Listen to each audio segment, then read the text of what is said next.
Alright guys, it's ShaneInKS. Reviewing Left 4 Dead, and I'm just going to do a little bit of versus footage. I joined into a late game.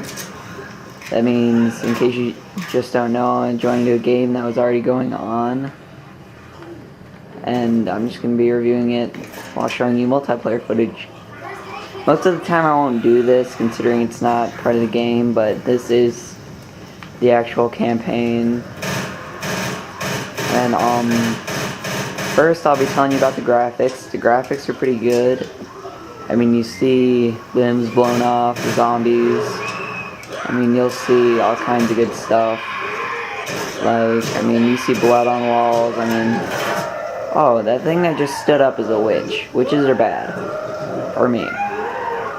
But the graphics, I would give a 5 out of 5. I mean, they got some pretty good visuals on it. Yeah, see, that was a flaming hunter, actually. That was one of the enemies. And if you can hear, yeah, the witch is screaming. But the graphics are pretty good. The audio is good. I mean, you hear punching and the witch screaming, apparently. I mean, that makes a lot of sense. There's the smoker. He coughs. You can hear that. You can hear quite a bit of the stuff. Like, I mean, you can hear the zombies when they're running at us.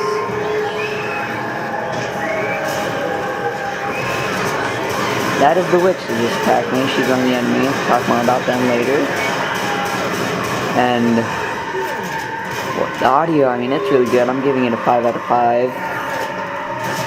I'm going to talk about the enemies. There's about, let's see, about 4 or 5 kinds of enemies. Well, 6, including the common infected.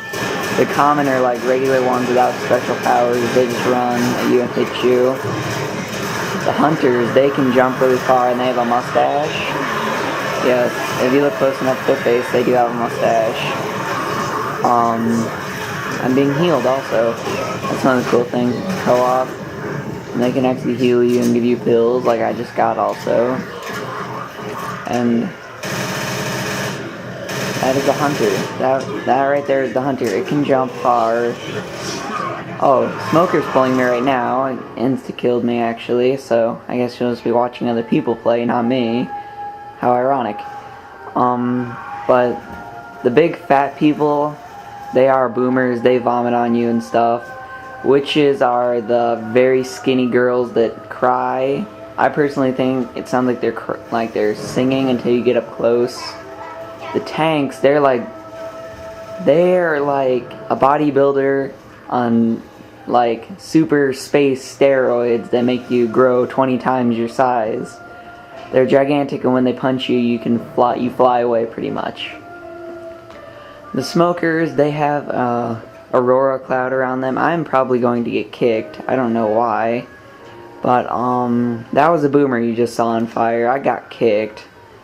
I hope these guys know they're going on YouTube, and that's kind of embarrassing when they kick somebody.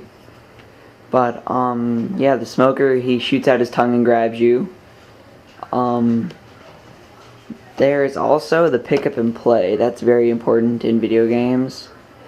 Pick up and play for this, I mean, I'm going to give it a 4. Just because, I mean, you can't aim down the sights, which is kind of weird when you first start out. And then the voting system. I mean, like me and my friends, we'll vote out a person if they're not good. I mean, just because they slow us down. But like, what just happened, I wasn't slowing them down. I was right up there with them, but I got insta-killed. I don't see the purpose in booting me there. But that's really about the playability. I give it a 4 out of 5. I'm gonna say, like, during the regular campaign, you get 3 AIs, or you can play it with other people like I'm about to do, just so it's not that boring. I'm just gonna set it on easy, find game in progress, and it searches, and there's going to be an update for versus. I'm gonna get back on that real quick. It's gonna add the other 2 campaign missions. Right now it only has the No Mercy and Blood Harvest. It's gonna add the Dead Air and the Death Toll campaigns to it, and also give it a survival mode. I can't wait for that update. But I wish they would along with that update, I wish they would kind of like put in hidden weapons with that. I mean, just having the basic 10 weapons, I don't really think that, oh wow, that's a big horde. I personally don't think that's enough. I mean, if you're going to be fighting a huge infection, you're going to want a lot of guns. And I would just say I give the game out of 5. I mean, I'm gonna give it a 5. Yeah, I'm gonna give it a 5. It's pretty good. The only thing that I don't like really is the blockage of things and verses. That's why. I mean, that's some of the bad things, and the friendly fire. Sometimes that's bad, like you just saw. But yeah, I mean, next time you go to a movie gallery, Blockbuster, whatever, why not just pick this up instead of renting GTA again or Saints Row? They may be fun, but I mean, this is equal to playability and fun. I mean, the AI director helps it to its infinite replayability. I mean, everything's gonna be different every time you play it. So yeah, I'm being attacked by a lot of zombies right this second. But yeah, that's all I really got to say about it. So I guess I'll talk with I guess you guys will listen to me next time when I do my next game review. So I guess I will see you all then. Bye bye from ShaneInKS.